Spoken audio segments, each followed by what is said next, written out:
Hello everyone, welcome back to my channel. My name is Apurva Gupta, IBPS SO HR Officer, Central Bank of India. I hope you have started your studies. Already January is over. Now you have only 5 months before the notification comes. If you make the best use of these 5 months, you can clear the exam this year. Most aspirants ignore IBPS SO HR because they don't know the real salary, job role, power, work-life balance, transfers and promotions of IBPS SO HR Officer. Some aspirants think that HR has no authority, salary is less as compared to the PO, too many transfers, no growth. But today I will break all your myth with facts, numbers, and my personal experience as an IBPS SO HR Officer. So if you are preparing for IBPS SO HR exam, or if you are confused between clerk, PO or SO, or if you are thinking whether HR is worth it or not, then this video will give you absolute clarity. So stay till the end because the final motivation part can change your perspective. So those aspirants who are new to this channel, IBPS SO HR means a specialist officer in human resource department. You will not be a general banker like clerk or PO.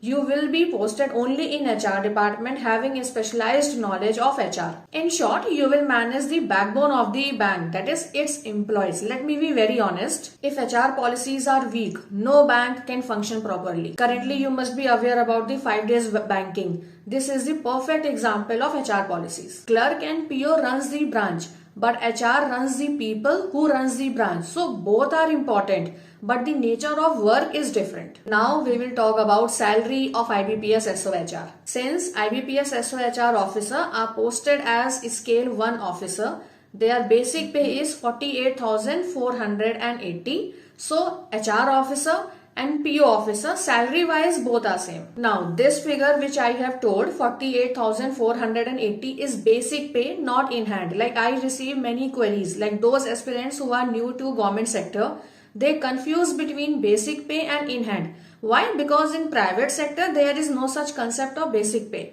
In private sector, if someone is working in private sector, we talk about in hand and CTC. But while you are working in government sector, you come to know about basic pay. Earlier, basic pay was 36,000 for scale 1 officers, whether it is SO or PO. Like for all the officers, earlier the scale 1 officer, earlier the basic pay was 36,000. Then 12th bipartite settlement was signed in March 2024, which came into effect from 1st November 2022, like retrospective. So that 12th bipartite settlement increased the basic pay from 36,000 to 48,480. So like in every 5 years, salary revision is done for all the bank employees. So this is not related to performance appraisal increment like promotion increment. That is different. Like promotional increment, if you will take promotion, no doubt your basic pay will increase more further. But whether you are taking promotion or not, this salary revision will be done in every 5 years. Since basic pay increases, so everything that is calculated on basic pay like DA, HRA and other allowance will also get increased. So as an scale 1 officer, SO HR specialist, when you will join the bank, what will be your entry level salary, your basic pay, your in hand? So I will put my salary slip somewhere here. After completion of every year, you will get annual increment every year till you are in service. For example, when you will join the bank, your basic pay will be 48,480. After 1 year, you will get the annual increment and your basic pay will be 50,480. Then after another year, your basic pay will be 52,480. Like this, every year your annual increment will get and your basic pay will be increased. Since basic pay increases, so other components like DA, HRA and other allowances, that will also increase. So ultimately, every year your salary will increase. So I love this part, like whether you are taking promotion or not, every year your salary will get increased. I will put the chart somewhere here. You can take the screenshot for future reference. The second point, it depends where you are posted. Like if you are posted in metro cities, your monthly in-hand salary can touch 90,000. Third point, every quarter DA is also get revised. So every quarter your DA will also increase, which will increase your in-hand salary also. What I feel like, no stress of salary negotiation. Salary will automatically increase every year whether you take the promotion or not. No doubt, if you will take the promotion, your basic pay will increase more. So if salary point has motivated you to clear this exam, then comment below. One more point, what is your preparation status right now? Like whether you have started your studies or not.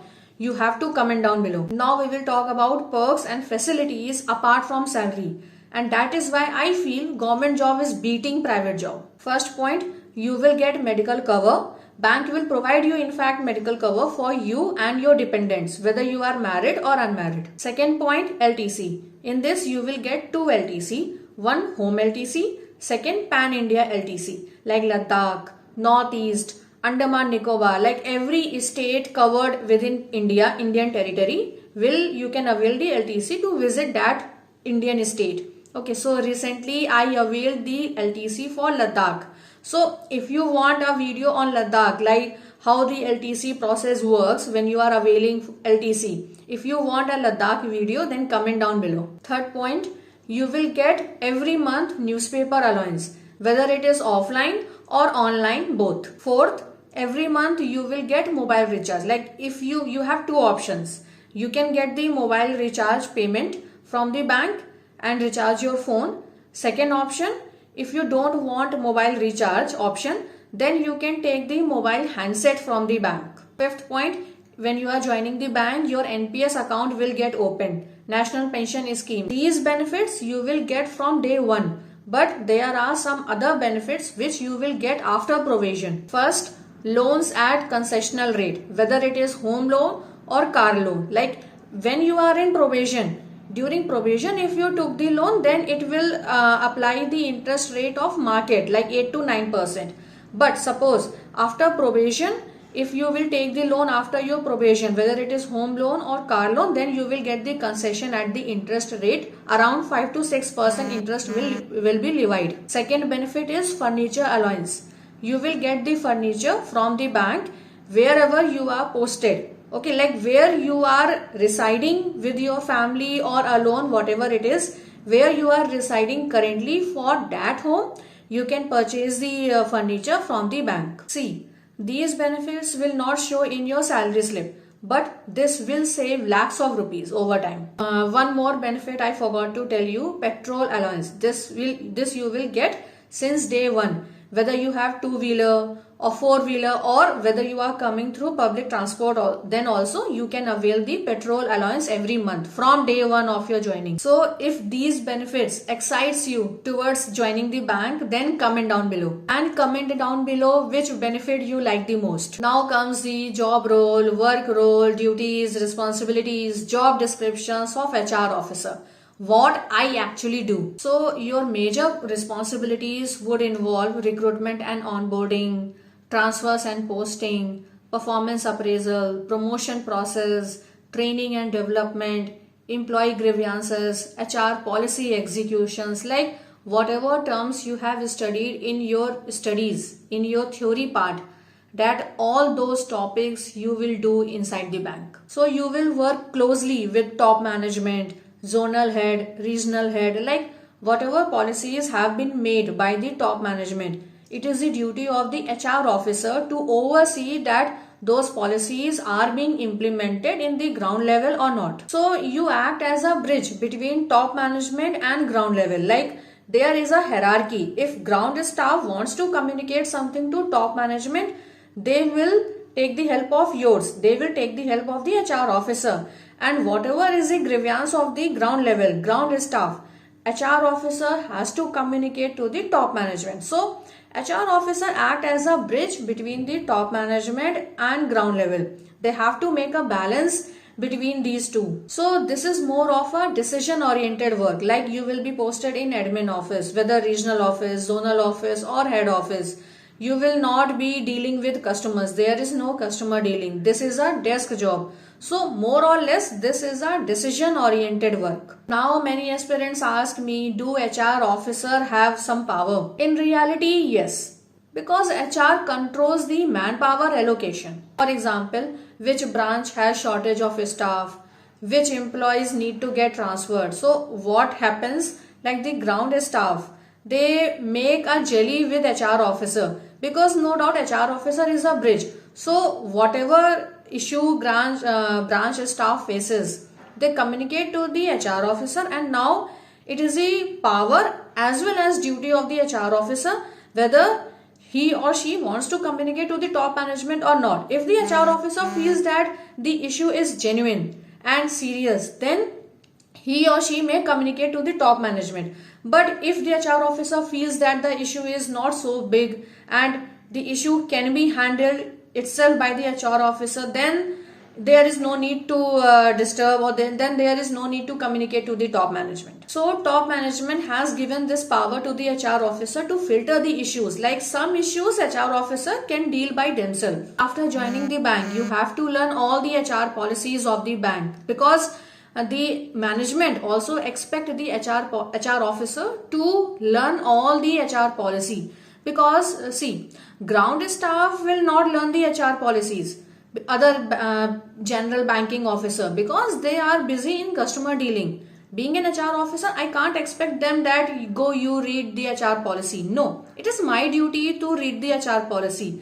They will come with doubt, but I have to resolve their doubt as per the HR policy. So it is the duty of the HR officer to read all the HR policy by heart. Now I will talk about work-life balance. Yes, HR officers do get an edge over POs. No sales target, no customer dealing, no weekend work as compared to PO, mostly fixed office hours. Sometimes workload is on a higher side, like during the times of promotion, during the time of transfer, during the time of new joinee joining the bank. So at that time, HR officer workload is on a higher side, but not the whole year or not the whole quarter, like as compared to PO.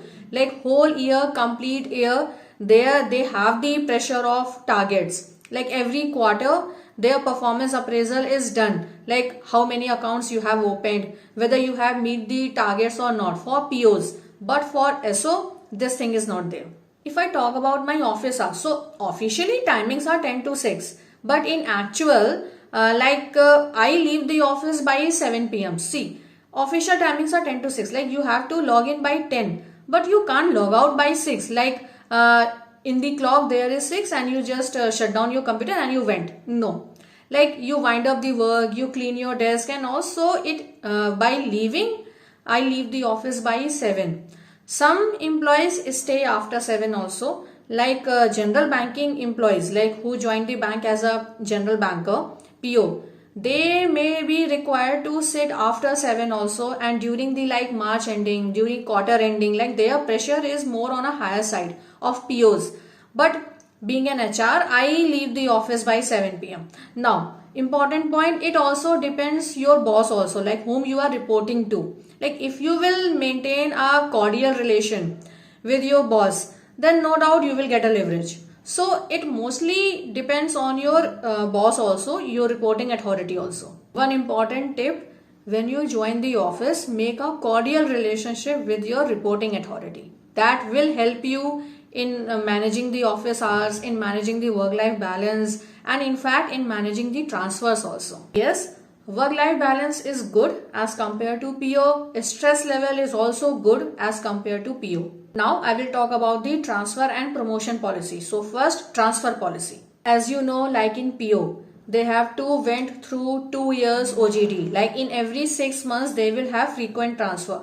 But in SO HR, there is no such thing. First of all, you will not be posted in branches. Okay, so rural posting, semi-urban posting, this is not the thing for HR officer. They will be posted in admin office. Now, minimum 3 years you have to spend in any admin office, wherever you are posted. If you want home posting, like where your family is located, so the only situation is you need to have the admin office there in your location. Suppose if you have the admin office of your bank in your home location, then you will get the home posting. But suppose if admin office is not there, then you can request for the nearby admin office. I believe this is only one disadvantage as compared to PO, because since PO are posted in branches, so their chances of home posting are more. But in SO HR, home posting chances are 50-50. Like it depends whether your admin office is there or not. Rest, transfer policy of bank for officers is very good. you will get to travel pan India, you will get to explore new states and new cities of India. So if you are fond of traveling, you will enjoy the transfer policy. Now if I talk about the promotion policy, then truly speaking, promotion policy for HR officer is slower as compared to PO. Why? Because vacancy is less. Like in any admin office, maximum 2 to 3 HR officer must be there. That's it. Okay, but in PO, the vacancies are more. Number of POs are recruited by the bank. So their promotion can happen till scale 7. But in HR officer can be promoted to scale 2, 3, 4 maximum over time. Okay, and there is a condition, if there is vacancy in scale 2, 3, 4, then only you will get promoted. So yes, this is one disadvantage that I also feel, that HR officers promotion policy is slower as compared to PO. What I will advise, if you want career growth, then you should prepare for PO. But if you want stability, no stress, like calmness in your mind, okay, then you can go for SOHR. So what is your preference? Career growth or peace of mind? Comment down below. So many aspirants underrate the IBPS SOHR, but actually it is a very good job. Like imagine you have government job, you are in officer grade and you are an HR officer, is equal to long-term peaceful success. I hope this video has helped you in understanding whether you should go further with IBPS SOHR exam or not. So if you want honest guidance, if you want strategic clarity, if you want real exam experience advice, then I am conducting online one-to-one personalized guidance session. If you want more detail, you can message me on Telegram, link in bio. Because my mission is simple. No aspirant should remain confused about IBPS SOHR. Last but not the least, remember 2026 is your year. Whenever you are in doubt, remind yourself 2026 will be your year. If you want to clear this exam, give your 100%, give your 200%. Don't think that vacancies are less, because every year vacancies are less, and then also candidates have cleared this exam. Imagine, I have posted the success story. Suppose this year only general category 10 vacancies, like 6 Bank of Baroda and 2 UCO Bank, like only 8. Okay, like around that only, but still with lesser vacancies, candidates have cleared. You can see their success story in my YouTube channel. Okay, so don't make an excuse that less vacancy is there, how will I clear the exam? No. It can be possible, it is possible, because see, actually suppose 100% students have filled the exam, but in actual only 30 to 40% students are serious about this exam. So you have to compete with those 30 to 40% aspirants only, not 100%. Okay, so give your 200%, just make one mind, you have to study everything. Don't think about vacancies are less, this, that, no. Just keep one thing in your mind, you have to study everything. Give your 100%, give your 200%. Whenever you are in doubt, just remind yourself 2026 is your year. Okay. So write in the comment if you believe, if you want to make 2026 is your year, comment down below. If you found this video helpful, like this video, share it with other aspirants and subscribe for many more updates, and comment down below if you have any doubt regarding this exam. Till then, take care, stay safe and study hard. Bye bye.